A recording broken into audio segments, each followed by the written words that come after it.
नमस्कार बच्चों, मैं सुमित्रा गौतम।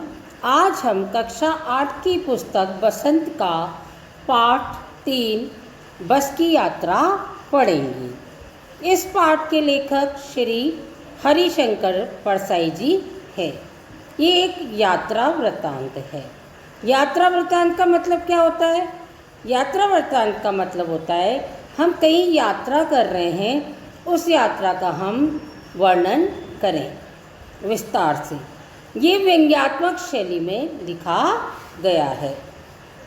बस की कैसी हालत थी, लेखक ने किस तरह से उसका वर्णन किया है, ये इसमें लिखा गया है, ये इसका वर्णन किया गया है। लेखक का जन्म कब हुआ था? हरिशंकर परसाई जी का जन्म 22 अगस्त 1924 को हुआ था और इनका जन्म स्थान था बच्चों मध्य प्रदेश में जमानी स्थान में हुआ था। तो बच्चों अब इसमें देखो, आप बस का वर्णन किया गया है। बस कैसी दिखाई दे रही है चित्र में देखिए। बस है एक पुरानी जर्जर सी टूटी फूटी बस है। तो लेखक क्या कह रहे हैं? हम 5 मित्रों ने तय किया कि शाम 4 बजे की बस से चले। पन्ना से इसी कंपनी की बस सतना के लिए घंटे भर बाद मिलती है। ये किस स्थान का नाम है? तो जो जबलपुर की ट्रेन मिला देती है। सुबह घर पहुंच जाएंगे। हम में से 2 को सुबह काम पर हाजिर होना था, यानी वो जहाँ पर नौकरी करते थे ना बच्चों, काम करते थे, वहाँ पर उनको उपस्थिति देनी थी। इसलिए वापसी का यही रास्ता अपनाना जरूरी था। वापसी यानी वापस आने का। लोगों ने सलाह दी कि समझदार आदमी इस शाम वाली बस से सफ़र नहीं करते।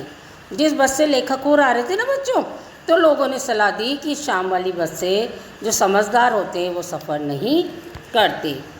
क्या रास्ते में डाकू मिलते हैं? नहीं, बस डाकिन है। बस के लिए क्या कहा गया? बस एक डाकिन है। बस को देखा तो श्रद्धा उमड़ पड़ी। किसी को देखते ना हम, कोई वृद्ध रहता है और कोई बहुत लाचार सा रहता है तो उस पर श्रद्धा के भाव आ जाते हैं ना। तो ऐसे ही बस को देखा तो हमारे अंदर श्रद्धा उमड़ पड़ी। खूब वयोवृद्ध थी, यानी बहुत पुरानी बस थी। सदियों के अनुभव के निशान लिए हुए थी। बहुत समय से वो बस चल रही थी ना बच्चों, तो उसमें जगह जगह पे निशान लगे हुए थे, यानी कहीं पर टकराती थी तो उसके निशान बन जाया करते थे। वृद्धावस्था में से कष्ट होगा। ये बस पूजा के योग्य थी, उस पर सवार कैसे हुआ जा सकता है। बस कंपनी के एक हिस्सेदार भी उसी बस में जा रहे थे। बस जो कंपनी की थी ना, जिस कंपनी की, उसमें जो पार्टनर था ना, जो हिस्सेदार था, वो भी इसमें ही सफ़र कर रहा था। हमने उनसे पूछा, ये बस चलती भी है? वो बोले, चलती क्यों नहीं है जी, अभी चलेगी। हमने कहा, वही तो हम देखना चाहते हैं, अपने आप चलती है ये? हाँ जी, और कैसे चलेगी? गजब हो गया, ऐसी बस अपने आप चलती है। हम आगा पीछा करने लगे। डॉक्टर मित्र ने कहा, डरो मत, चलो, बस अनुभवी है। आगा पीछा करने लगे, यानी मन में विचार करने लगे कि इस बस से जाएं या नहीं जाएं।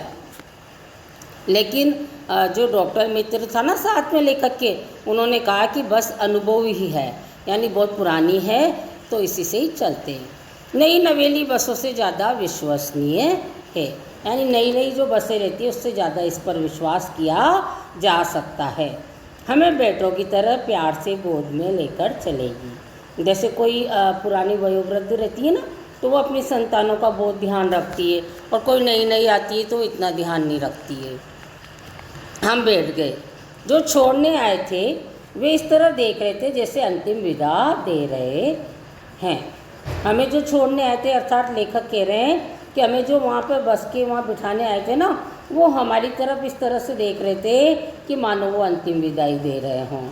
उनकी आंखें कह रही थी, आना जाना तो लगा ही रहता है, आया है सो जाएगा राजा रंग फकीर। यानी इस संसार में जो जन्म लेता है वो एक दिन जाता ही है, और इस संसार की रीति नीति है कि जो आता है वो जाता है, आना जाना लगा रहता है। आदमी को कूच करने के लिए एक निमित्त चाहिए, यानी यहाँ से जाने के लिए एक बहाना चाहिए। हम बैठ गए, वो बैठ गए। बैठने के बाद भी इंजन सचमुच स्टार्ट हो गया, जैसे सारी बस ही इंजन है। कैसे लगा बैठने पर, बस स्टार्ट होने पर, मानो सारी बस ही एक इंजन है। हम इंजन के भीतर बैठे, कांच बहुत कम बचे थे। बस की जो खिड़कियाँ होती है ना बच्चों, उसमें जो कांच होते हैं ना वो बहुत कम थे, उनसे हमें बचना था। हम फौरन खिड़की से दूर सरक गए, दूर की ओर खिसक करके बैठ गए।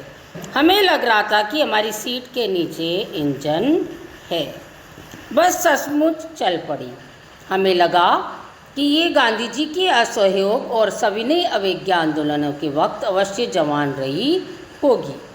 व्यंग कसा गया है कि ये गांधी जी के जो असहयोग आंदोलन हुआ था ना और सविनय अवज्ञा आंदोलन हुआ था, उस वक्त चली होगी, उस समय ये नहीं रही होगी। उसे ट्रेनिंग मिल चुकी थी। हर हिस्सा दूसरे से असहयोग कर रहा था। ऐसा लग रहा था कि बस में कि कोई भी हिस्सा बस का एक दूसरे का साथ नहीं दे रहा था। पूरी बस सविनय अवज्ञा आंदोलन के दौर से गुजर रही थी। सीट का बॉडी से असहयोग चल रहा था। कभी लगता सीट बॉडी को छोड़कर आगे निकल गई है, कभी लगता सीट को छोड़कर बॉडी आगे निकल गई है। 8-10 मील चलने पर सारे भेदभाव मिट गए। ये समझ में नहीं आया था कि सीट पर हम बैठे हैं या सीट हम पर बैठी है। देखो फिर व्यंग कसा गया है इस पर। एकाएक बस रुक गई। मालूम हुआ कि पेट्रोल की टंकी में छेद हो गया है। ड्राइवर ने बाल्टी में पेट्रोल निकालकर उसे बगल में रखा, नली डालकर इंजन में भेजने लगा। अब मैं उम्मीद कर रहा था कि थोड़ी देर बाद बस कंपनी के हिस्सेदार इंजन को निकालकर गोद में रख लेंगे, उसे नली से पेट्रोल पिलाएंगे। लेखक क्या सोच रहे थे बच्चों? लेखक सोच रहे थे कि ये जो बस का कंपनी का हिस्सेदार है ना, ये क्या करेगा, इसको गोद में रख लेगा और फिर बच्चे की तरह इसको पेट्रोल पिलाएगा, जैसे माँ बच्चे के मुंह में दूध की शीशी लगाती है। बस की रफ्तार अब 15-20 मील हो गई थी। मुझे उसके किसी हिस्से का पर कोई भरोसा नहीं था। ब्रेक फेल हो सकता है, स्टीयरिंग टूट सकता है। प्रकृति के दृश्य बहुत लुभावने लग रहे थे, यानी मन को आनंदित दे रहे थे। दोनों तरफ हरे हरे पेड़ थे। बस के दोनों तरफ क्या थे? हरे हरे पेड़ थे, जिन पर पक्षी बैठे थे। मैं हर पेड़ को अपना दुश्मन समझ रहा था। जो भी पेड़ आता डर लगता कि इससे बस टकराएगी। लेखक के मन में क्या डर होता था बच्चों? कि कोई भी पेड़ आता तो वो क्या सोचता था कि ऐसा नहीं हो कि हमारी बस इस पेड़ से टकरा जाए। वो निकल जाता तो दूसरे पेड़ का इंतज़ार करता। झील दिखती तो सोचता इसमें बस गोता लगाएगी।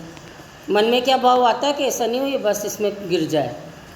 एकाएक फिर बस रुकी। ड्राइवर ने तरह तरह की तरकीबें की, बहुत तरह के उपाय किए, पर वह चली नहीं। सविनय अवज्ञा आंदोलन शुरू हो गया था। कंपनी के हिस्सेदार कह रहे थे बस तो फर्स्ट क्लास है जी, ये तो इत्तेफाक की बात है। कंपनी के हिस्सेदार क्या कह रहा था कि तो इत्तेफाक की बात है, यानी आज ही हुआ है ऐसा। बाकी बस तो बहुत अच्छी है, हमेशा बहुत अच्छी चलती है। क्षीण चांदनी में वृक्षों की छाया के नीचे वह बस बड़ी दयनीय लग रही थी। हल्की हल्की सी चांदनी दिख रही थी और चांदनी के नीचे बस खड़ी हुई थी और बस बहुत दयनीय सी, गरीब सी दिखाई दे रही थी, जैसे कोई वृद्धा थक कर बैठ गई हो। कोई वृद्ध महिला रहती है ना, वो चलते चलते थक जाती है तो एक स्थान पर बैठ जाती है छाया देख करके। वैसे ही लग रहा था कि बस भी थक कर बैठ गई है। हमें ग्लानि हो रही थी कि बेचारी पर लद कर हम चले आ रहे हैं। हमारे मन में बहुत दुख हो रहा था। हमें ऐसा लग रहा था कि हम इस बस में क्यों बैठ गए, इसके ऊपर क्यों बैठ गए, ये ऐसा लेखक सोच रहे हैं। अगर इसका प्राणांत हो गया तो इस बियाबान में हमें इसकी अंत्येष्टि करनी पड़ेगी। प्राणांत हो गया यानी बस पूरी टूट गई तो हम इसका क्या करेंगे। हिस्सेदार साहब ने इंजन खोला, खुद सुधारा, बस आगे चली। उसकी चाल और कम हो गई थी, पहले से गति कम हो गई थी। धीरे धीरे वृद्धा की आंखों की ज्योति जाने लगी। चांदनी में रास्ता टटोलकर वह रेंग रही थी।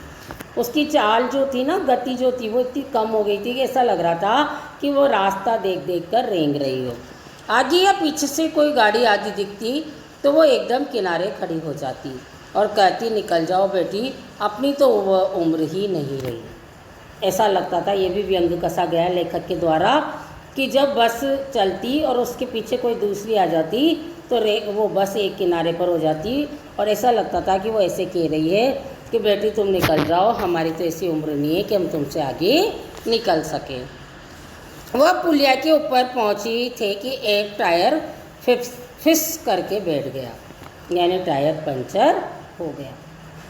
वह बहुत ज़ोर से हिलकर थम गई। अगर स्पीड में होती तो उछलकर नाले में गिर जाती, लेकिन उसकी क्या स्पीड कम थी। मैंने उस कंपनी के हिस्सेदार की तरह पहली बार श्रद्धा भाव से देखा।